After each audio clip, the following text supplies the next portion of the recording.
Now, whether we're talking about agile or plan driven, we need an agreed upon way for us to all work together to avoid confusion and to be effective as a team.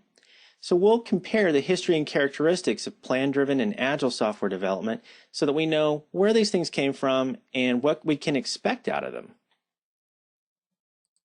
What we ultimately came to understand as plan driven or waterfall software development originated with the 1970 IEEE paper from Winston Royce, Managing the Development of Large Software Systems. Now, what Royce was trying to communicate in this paper were the observations and experiences that he'd had on successful software development projects.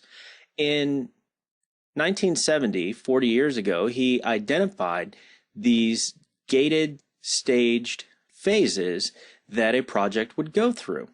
And the idea was that one phase wouldn't begin until the previous was complete. However, if you go pull Royce's paper, which you can find on the internet, you'll learn that he proposed that each phase should pass iteratively to the next. As an example, as a team moves from construction to testing, coding to testing, then things are going to be learned in the testing phase, which will have implications back in the development phase. So we found a bug, go fix it, right? So each phase would inform the one before it, and each one would continue to evolve the stage before it. So that's an iterative nature of the work that Royce observed even 40 years ago. He further asserted that the entire process needed to be exercised twice, all the way through, before releasing to a client, because only then, after two complete phases, would the team understand what it was they were trying to build. This sort of lets us understand that Royce saw even then that a single pass through the system was going to be ineffective. Another very interesting quote that comes from Royce himself is that, unfortunately for the process illustrated, the design iterations are never confined to the successive steps. Now, that simply means that the longer the project goes on, the more the design is going to be understood and fleshed out. Therefore, we can never design a system in the beginning and understand it all the way through to its completion. The design of a system will evolve the more we understand about the requirements.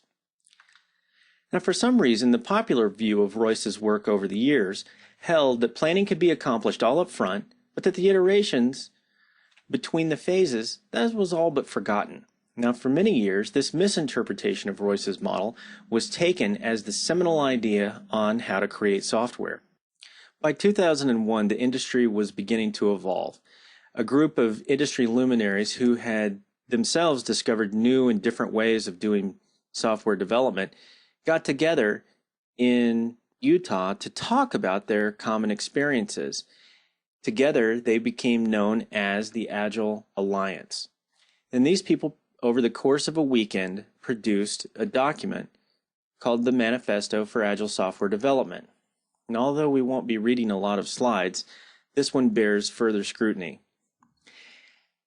And the Agile Manifesto, as penned by these industry luminaries, says that we are uncovering better ways of developing software by doing it and helping others do it. Through this work, we've come to value individuals and interactions over processes and tools, working software over comprehensive documentation, customer collaboration over contract negotiation, and responding to change over following a plan.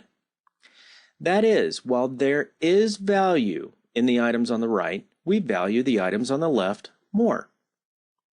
You can find a copy of this document and more principles supporting the Agile Manifesto at agilemanifesto.org. Also, if you choose, you can sign the Agile Manifesto as a signatory yourself.